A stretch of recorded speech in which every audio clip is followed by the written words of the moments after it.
There's something about male attraction that scientific studies have proven repeatedly, but women will never openly admit. Not because they're lying, because admitting it contradicts everything modern culture tells them they should value.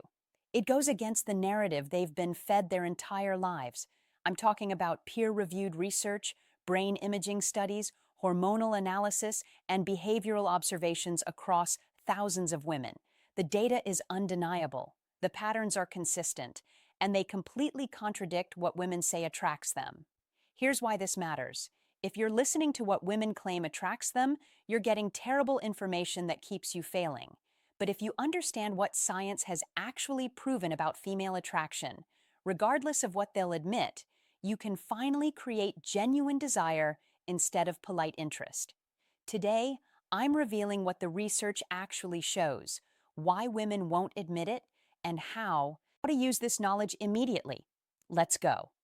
The scientific truth: women are most attracted during peak fertility to masculine traits they claim don't matter.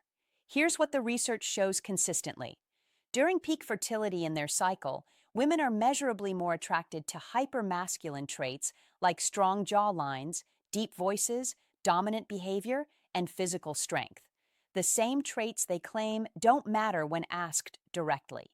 Studies using brain imaging show women's neural reward centers light up more for masculine facial features during ovulation than any other time in their cycle. Their bodies are responding to genetic fitness markers, whether they consciously acknowledge it or not. Research on mate preferences shows fertile women rate masculine men as more attractive for short-term relationships and as better genetic partners, while rating less masculine men as better long-term partners and providers. Translation: masculine for sex, less masculine for security.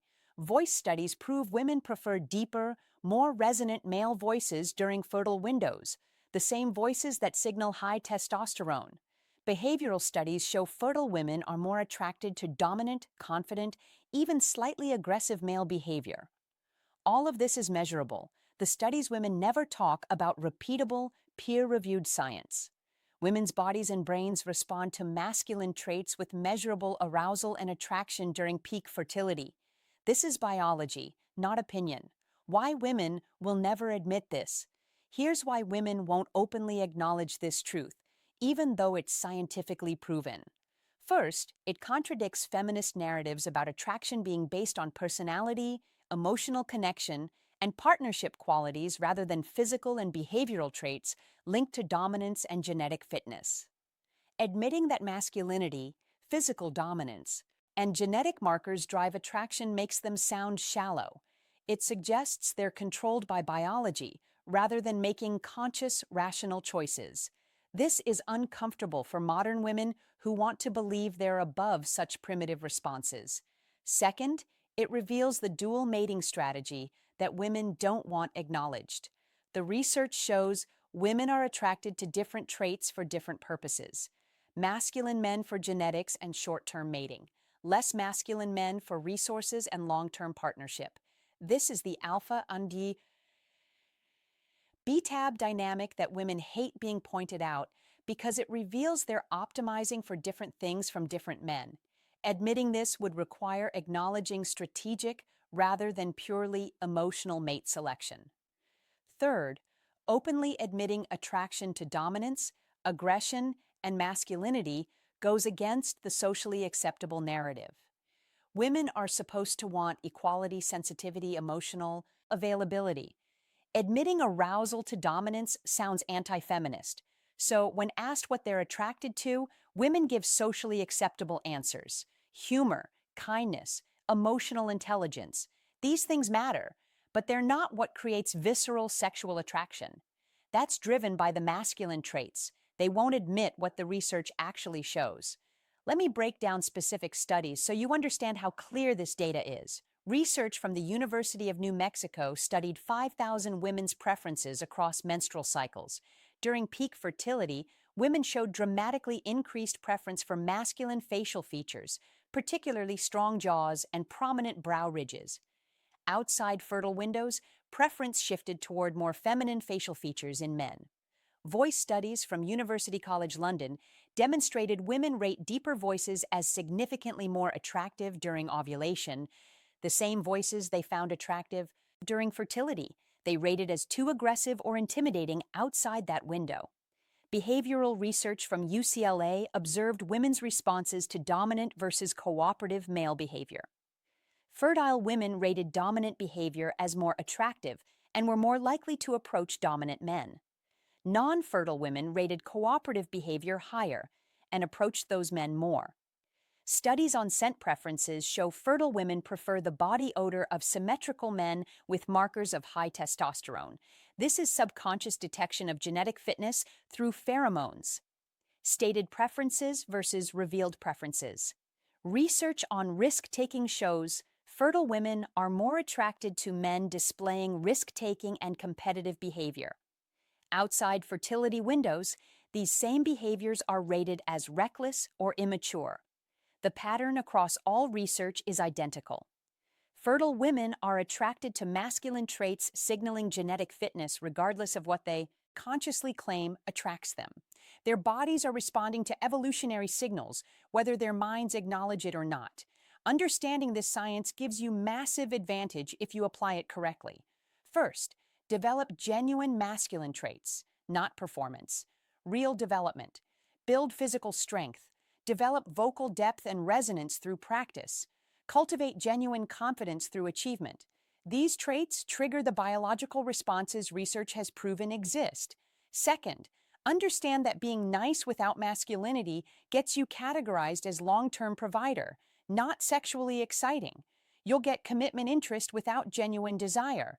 Women will date you for security while being more attracted to masculine men. You need both masculine traits that trigger attraction, combined with partnership qualities that make you viable long-term. Dominance with care, strength with stability, confidence with cooperation.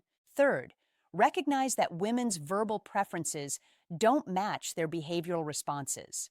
Stop asking women what attracts them and start observing what actually creates arousal and pursuit behavior. The science shows their stated preferences and actual responses often don't align. Fourth, timing matters. Women's attraction fluctuates with hormonal cycles, whether they acknowledge it or not. Understanding this explains why attraction can seem inconsistent. Her biology is literally changing what she's attracted to across the month. Fifth, never openly discuss this dynamic with women. They'll deny it even though the research is clear. This knowledge is for your understanding and application, not for debate. Arguing about it is pointless and makes you look like you're making excuses. This research has implications most people don't want to face. It means attraction isn't purely conscious choice. Women are influenced by biological drives they don't control and often don't acknowledge. This challenges the narrative of complete autonomy in mate selection. It means the traits that create visceral sexual attraction aren't the same traits that make good long-term partners. This creates the tension between exciting men and good men that women experience but rarely articulate. It means developing masculine traits matters more for creating genuine desire than developing the emotional and partnership qualities women claim to prioritize. Both matter, but for different purposes. It means the dating advice telling men to be more sensitive, more emotional, more accommodating is creating better providers but less sexually attractive men. That advice optimizes for one strategy while killing the other. Let me bring this together. Scientific research consistently proves women are most attracted during fertility to masculine traits like dominant behavior, physical strength, deep voices, and facial masculinity. The same traits they claim don't matter when asked directly. Women won't admit this because it contradicts feminist narratives, reveals dual mating strategy, and sounds politically incorrect. But brain imaging, hormonal studies, and behavioral research all confirm the same pattern. The research shows two attraction tracks: genetic fitness for short-term mating and resource provision for long-term partnership. Many women unconsciously pursue both, creating the tension between stated preferences and actual behavior. Use this by developing genuine masculine traits. Understanding that nice without masculinity gets provider category, not desire. Observing behavior instead of listening to stated preferences, recognizing hormonal timing affects attraction, and never debating this dynamic openly. The science is clear, even though admitting it is uncomfortable. Women are biologically attracted to masculinity regardless of what modern culture says they should value. Develop those traits while also building partnership qualities, and you become the rare man who triggers both attraction tracks.